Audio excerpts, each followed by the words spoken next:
Friends ಒಂದು ಗಾಡಿ ಬಂದಿತ್ತು 2012 ಮಾಡಲು. ಎಲ್ಲ ಫ್ರೇಮು, ಪ್ಲಾಟ್ಫಾರಮು, ಶೇಪು ಎಲ್ಲ ಹೋಗಿತ್ತು ಸ್ನೇಹಿತರೆ. ಎಲ್ಲ ರೆಡಿ ಮಾಡ್ತಾ ಇದ್ದೀವಿ. ಎಲ್ಲ ಚೆಸ್ಸಿ ಪ್ಲೇಟ್ ಕಟ್ಕೊತ ಇದ್ದಾವೆ ನೋಡ್ರಿ. ಎಲ್ಲ ಚೆಸ್ಸಿ ಪ್ಲೇಟ್ ಕಟ್ಟಿದ್ದೀವಿ.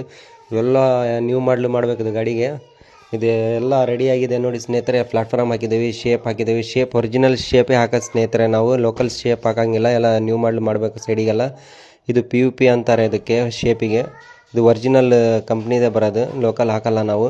ಎಲ್ಲ ರೆಡಿ ಮಾಡಿ ಮೇಲೆ ನೋಡಿರಿ, ಎಲ್ಲ ರೆಡಿ ಆಗಿದೆ. ಎಲ್ಲ ರೆಡಿ ಮಾಡಿಸ್ಕೊಂಡು ಈಗ ಪೇಂಟಿಗೆ ಹೋಗ್ತಾ ಇದ್ದೀವಿ ಸ್ನೇಹಿತರೆ. ವೆಲ್ಡಿಂಗ್ ಒಂದು ಸ್ವಲ್ಪ ಇದೆ, ಇದ್ರಾಗೆ ವೆಲ್ಡಿಂಗ್ ಮಾಡಬೇಕು. ಎಲ್ಲ ಲೇಟೆಸ್ಟ್ ಮಾಡಿದ್ದೀವಿ. ಯಾವ ಥರ ಇದೆ ಅಂತೇಳಿ ಕಮೆಂಟ್ ಬಾಕ್ಸ್ನಲ್ಲಿ ಹೇಳಿ ಸ್ನೇಹಿತರೆ. ಲೈಕ್ ಮಾಡಿ, ಫಾಲೋ ಮಾಡಿ, ಶೇರ್ ಮಾಡಿ. ನೀವು ಯಾವರಿಂದ ವೀಡಿಯೋ ನೋಡ್ತೀವಿ ಕಮೆಂಟ್ ಮಾಡಿ ಸ್ನೇಹಿತರೆ. ಎಲ್ಲ ಒರಿಜಿನಾಲಿಟಿನೇ ಇರೋದು. ನಾವು ಆಲ್ಮೋಸ್ಟ್ ಟಿಂಕರಿಂಗ್ ವರ್ಕೇ ಜಾಸ್ತಿ ಮಾಡಿಸೋದು. ನೀವು ಯಾವರಿಂದ ವೀಡಿಯೋ ನೋಡ್ತಾಯಿದ್ರಿ ಕಮೆಂಟ್ ಮಾಡಿ. PUP ಫ್ರೇಮು ಎಲ್ಲ ಚೆಸ್ಸಿಗೆಲ್ಲ ಪೇಂಟ್ ಹೊಡಿತಾ ಇದ್ದೇವೆ ನೋಡಿರಿ. ಎಲ್ಲ ಒಂದು ಕೋಟ್, ಸಿಂಗಲ್ ಕೋಟ್ ಆಗಿದೆ ಬಿಳೆದು. ಈಗೆಲ್ಲ ಫೈನಲ್ ಟಚ್ಚಿಗೆ ಬಂದಿದೆ. ಇದು ಯಾವ ಥರ ಫಿನಿಶಿಂಗ್ ಇದೆ ಅಂತ ನೀವೇ ನೋಡಿ. ಲೈಕ್ ಮಾಡಿ, ಫಾಲೋ ಮಾಡಿ, ಶೇರ್